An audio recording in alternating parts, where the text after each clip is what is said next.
এবার যে খবরে নজর রাখবো, তৃণমূল কংগ্রেসের পার্টি অফিসে আগুন। তৃণমূলের অস্থায়ী যে বুথ অফিস রয়েছে সেই বুথ অফিসে আগুন লাগার ঘটনা সামনে আসছে। আপনাদের জানিয়ে রাখবো, তৃণমূলের অস্থায়ী বুথ অফিস পোড়ানোর অভিযোগ কোচবিহারের তুফানগঞ্জ 2 নম্বর ব্লকের বড় কোদালি 2 নম্বর পঞ্চায়েত এলাকার ঘটনা, এবং ঘটনায় অভিযোগ উঠছে বিজেপির বিরুদ্ধে।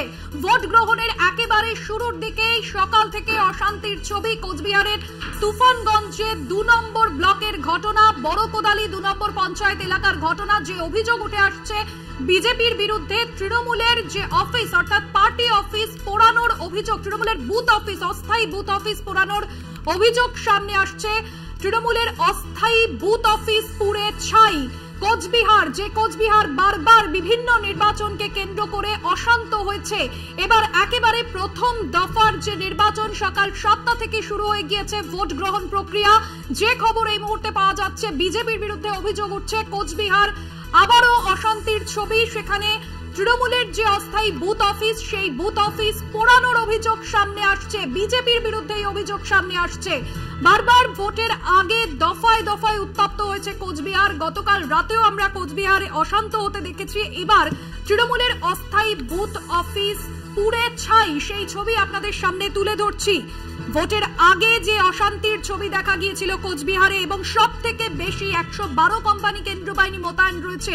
তবে যে ছবি এই মুহূর্তে আসছে কোচবিহারের বড় কোদালি পঞ্চায়েতে, সেখানে কিন্তু তৃণমূলের যে অস্থায়ী বুথ অফিস, সেই বুথ অফিস পুড়ে ছাই হয়ে গিয়েছে। আগুন লাগানোর অভিযোগ সামনে আসছে বিজেপির বিরুদ্ধে। আপনাদের সামনে তুলে ধরছি কোচবিহারের তুফানগঞ্জ 2 নম্বর ব্লকের ঘটনা। সাত সকালে আবারও অশান্ত কোচবিহার। বিভিন্ন নির্বাচনকে কেন্দ্র করে বারবার উত্তপ্ত হয়েছে কোচবিহার। কোচবিহারের বড় কোদালি 2 নম্বর পঞ্চায়েত এলাকা, যেখানে সকাল থেকে যে ছবি আমরা দেখাচ্ছি, এই মুহূর্তে যে ছবি তৃণমূলের অস্থায়ী বুথ অফিস, সেই বুথ অফিসে আগুন লাগিয়ে দেওয়ার যে ঘটনা, সেই ঘটনা সামনে আসছে। এই মুহূর্তে যে ছবি আপনাদের সামনে তুলে ধরছি কলকাতা টিভির পর্দায়, বুথ অফিসের বিভিন্ন যে বিষয়, সেই অর্থাৎ তথ্য নথি, সেই সমস্ত বিষয় পুড়ে ছাই হয়ে গিয়েছে।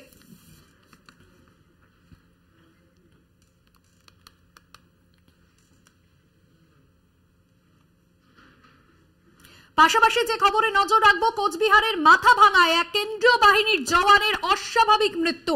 বেলতলার একটি স্কুলে ডিউটিরত অবস্থায় অসুস্থ হয়ে পড়েন সহকর্মীরা। হাসপাতালে নিয়ে গেলে মৃত বলে ঘোষণা করেন চিকিৎসকরা। কেন্দ্রীয় বাহিনীর জওয়ানের অস্বাভাবিক মৃত্যু, যে খবর পাওয়া যাচ্ছে, তিনি হঠাৎই ডিউটিরত অবস্থায় অসুস্থ হয়ে পড়েন। বেলতলার একটি স্কুলে ডিউটিরত অবস্থায় ছিলেন ওই কেন্দ্রীয় বাহিনীর জওয়ান। কোচবিহারের মাথাভাঙা, সেখানে কেন্দ্রীয় বাহিনীর জওয়ানের অস্বাভাবিক মৃত্যু, এবং যে খবর পাওয়া যাচ্ছে যে ডিউটিরত অবস্থাতেই হঠাৎই অসুস্থ হয়ে পড়েন তিনি। সত্যসুন্দর ভট্টাচার্য আমাদের প্রতিনিধি রয়েছেন ফোন লাইনে। সত্যসুন্দর, কি জানা যাচ্ছে, হঠাৎই অসুস্থ হয়ে মৃত্যু তার? দেখো, জানা যাচ্ছে যে সিআরপিএফ যে জওয়ান ছিলেন, তিনি মাথা ভাঙাতে করতে ডিউটি ছিলেন এই সিআরপিএফ জওয়ান, এবং তিনি বিহার থেকে এসেছিলেন। নীলেশ কুমার নীলু নাম, 42 বছর বয়স। গতকাল রাতে তাকে কিন্তু এরকম অবস্থায় দেখতে পাওয়া যায়। তারপর তাকে যখন মাথা ভাঙার সার ডিস্ট্রিক্ট হসপিটালে নিয়ে আসা হয়, তখন চিকিৎসকেরা তাকে মৃত বলে ঘোষণা করেছে। যেটা বিষয়টি কি কারণে ঘটেছে সেটা খতিয়ে দেখা হচ্ছে বলে জানা গিয়েছে। একদমই ধন্যবাদ জানাবো। সত্যসুন্দর ভট্টাচার্য আমাদের প্রতিনিধি ছিলেন ফোন লাইনে। আপনাদের জানিয়ে রাখবো যে ছবি দেখা যাচ্ছে বিভিন্ন জায়গায়, যেরকম অশান্তির ছবি, অন্যদিকে কোচবিহারের মাথাভাঙা, সেই মাথাভাঙাতে এক কেন্দ্রীয় বাহিনীর জওয়ানের মৃত্যু, এবং ডিউটিরত অবস্থাতেই মৃত্যু হয় তার। যে বিষয়ে জানা যাচ্ছে যে ডিউটিরত অবস্থাতেই তার যেরকম মৃত্যু হয়েছে, হঠাৎই অসুস্থ হয়ে পড়েন ওই কেন্দ্রীয় জওয়ান। আপনাদের জানিয়ে রাখবো যে ছবি আমরা সকাল থেকে দেখছি, বিভিন্ন জায়গায় শান্তিপূর্ণভাবে ভোট হলেও কোচবিহারে কিন্তু ছবিটা কোনোভাবে বদলাচ্ছে না। নতুন করে সকালে অশান্তির ছবি। তৃণমূলের যে অস্থায়ী বুথ অফিস, সেই বুথ অফিস আগুন লাগিয়ে দেওয়ার অভিযোগ, এবং বুথ অফিস রীতিমতো পুড়ে ছাই, সেই খবর যেরকম আপনাদের সামনে তুলে ধরলাম। অন্যদিকে মাথাভাঙায় ডিউটিরত অবস্থায় মৃত্যু হলেও এক কেন্দ্রীয় বাহিনীর জওয়ানের। যে বিষয় এখন অবধি জানা যাচ্ছে যে ডিউটিরত অবস্থায় হঠাৎই তিনি অসুস্থ হয়ে পড়েন, এবং তারপর মৃত্যু হয় তার, এবং অস্বাভাবিক মৃত্যু। হাসপাতালে নিয়ে গেলে তাকে মৃত বলে ঘোষণা করেন চিকিৎসকরা। কোচবিহারের সব থেকে বেশি 112 কোম্পানি কেন্দ্রীয় বাহিনী মোতায়েন করা হয়েছে। 4,500 রাজ্য পুলিশ থাকছে ভোটের নিরাপত্তায়। কোচবিহারে মোট বুথের সংখ্যা রয়েছে 2043, যার মধ্যে স্পর্শকাতর বুথ রয়েছে 196। কোচবিহারের 7টি বিধানসভা কেন্দ্রের মধ্যে 21 বিধানসভা ভোটের ফলের নিরিখে 6টি আসনে এগিয়ে বিজেপি।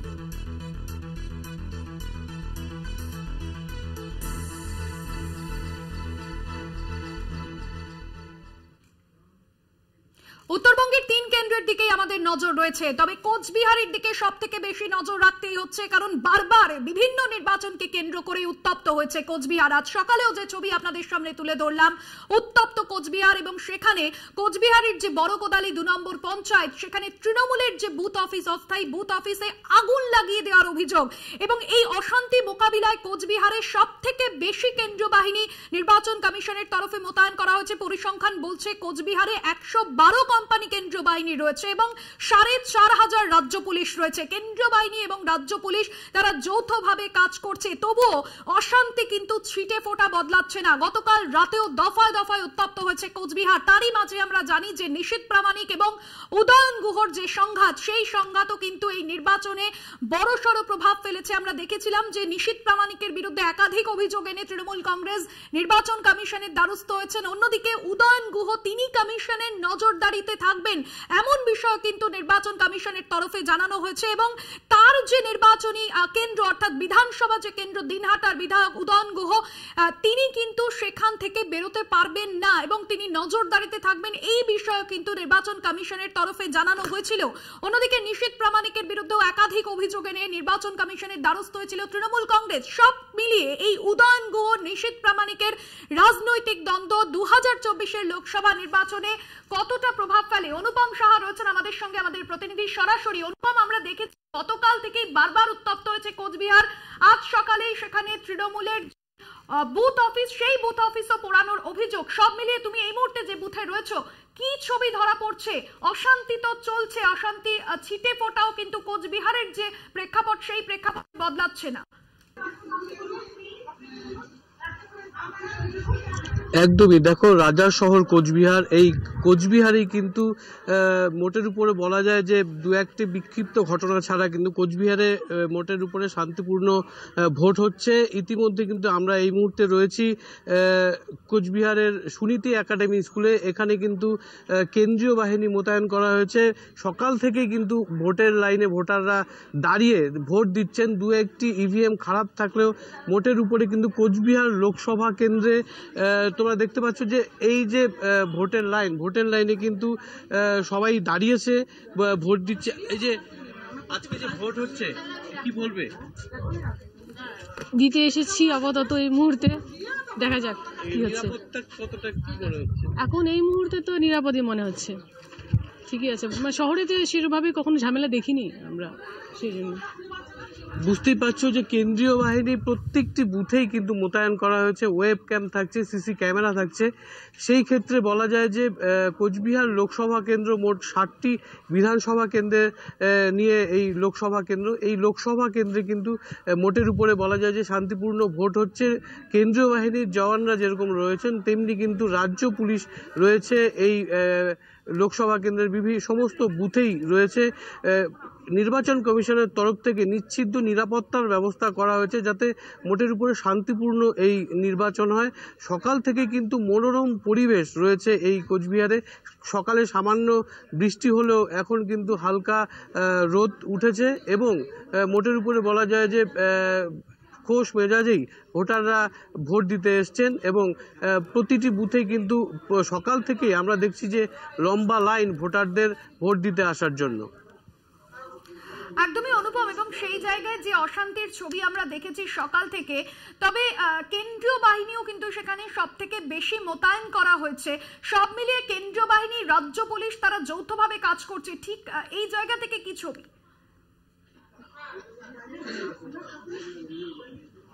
একদমই দেখো, সকাল থেকেই কিন্তু মক পোল হয়েছে, সমস্ত বুথেই হয়েছে, দু একটা বুথ বাদ দিলে, এবং ভোট গ্রহণ কিন্তু সকাল 7টা থেকেই শুরু হয়েছে।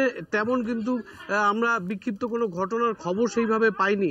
তবে সমস্ত জায়গায় কিন্তু শান্তিপূর্ণভাবেই ভোট হচ্ছে, এবং কোচবিহারের মানুষ এমনি শান্তিপ্রিয় মানুষ, এবং ভোটের লাইনেও কিন্তু তারা এসেছেন এবং ভোট দিতে এসছেন। নির্বাচন কমিশনের তরফ থেকেও কিন্তু কড়া নিরাপত্তা ব্যবস্থা করা হয়েছে যাতে কোনো রকম অপ্রীতিকর ঘটনা না ঘটে। এর ফলে কিন্তু কেন্দ্রীয় বাহিনীর জওয়ানদের পাশাপাশি কিন্তু রাজ্য পুলিশও মোতায়েন হয়েছে। প্রতিটি বুথেই কেন্দ্রীয় বাহিনীর জওয়ানদের মোতায়েন করা হয়েছে। একদমই ধন্যবাদ জানাবো। অনুপম ছিলেন আমাদের সঙ্গে সরাসরি কোচবিহার থেকে, এবং যে ছবি আমরা তুলে ধরলাম, কোচবিহারে কিন্তু সকাল থেকে বিভিন্ন জায়গায় বিভিন্ন বুথে যেরকম ভোট গ্রহণ প্রক্রিয়া চলছে, বেশ কিছু জায়গায় অশান্তির ছবিও ধরা পড়েছে।